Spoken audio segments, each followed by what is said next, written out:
भाऊ म्हणलं म्हणजे हे बघा, रिझर्वेशन पॉलिसी आपल्या संविधानामध्ये समतेचं तत्व, फक्त संविधानामध्ये समतेचं तत्व नाही, या सगळ्या मीडियासमोर जे संविधानाचा चौथा स्तंभ आहे, या देशामधल्या ज्या काही अनागोंदीवरती कंट्रोल कोण निर्माण करत असेल तर तो ज्या पद्धतीनं मीडिया आणि न्यायव्यवस्था आहे.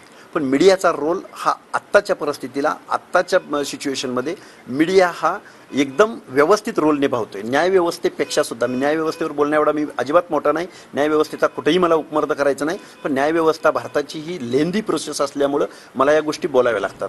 पण मीडियासमोर मला एकच सांगायचं आहे. काय प्रश्न होता?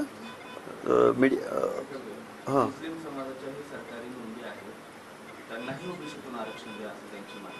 हे बघा, मुस्लिम समाज, हे बघा, हिंदू धर्म हा सामाजिक उतरंडीमध्ये विभागला गेलेला आहे, पण मुस्लिम समाज हा धर्म म्हणून त्याच्याकडे पाहिलं जातं.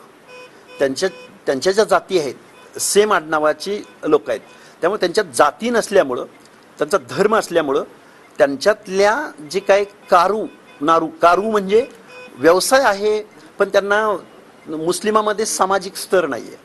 म्हणून मग तिथल्या लोकलच्या ऑफिसर्सना परवानगी दिली आहे आपल्या कायद्यामध्ये, संविधानामध्ये, की तुम्ही लोकलला जा, त्याचा व्यवसाय बघा, तुम्हाला योग्य वाटलं तर तुम्ही तिथंच त्यांना त्यांचं सर्टिफिकेट इश्यू करा.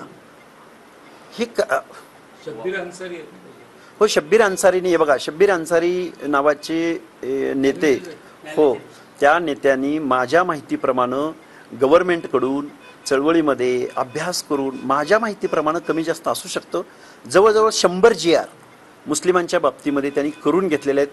इथल्या कायद्याला, इथल्या त्या गव्हर्नमेंटला कन्व्हिन्स केलेलं आहे. शब्बीर अन्सारींचं काम ओबीसींच्या या हक्क आणि अधिकाराच्या, ओबीसीच्या मुवमेंटमध्ये खूप मोठं आहे आणि त्यांचं वर्क आहे. ते शब्बीर अन्सारी साहेब याच्यावरती अतिशय सफाईदारपणे उत्तर देऊ शकतात.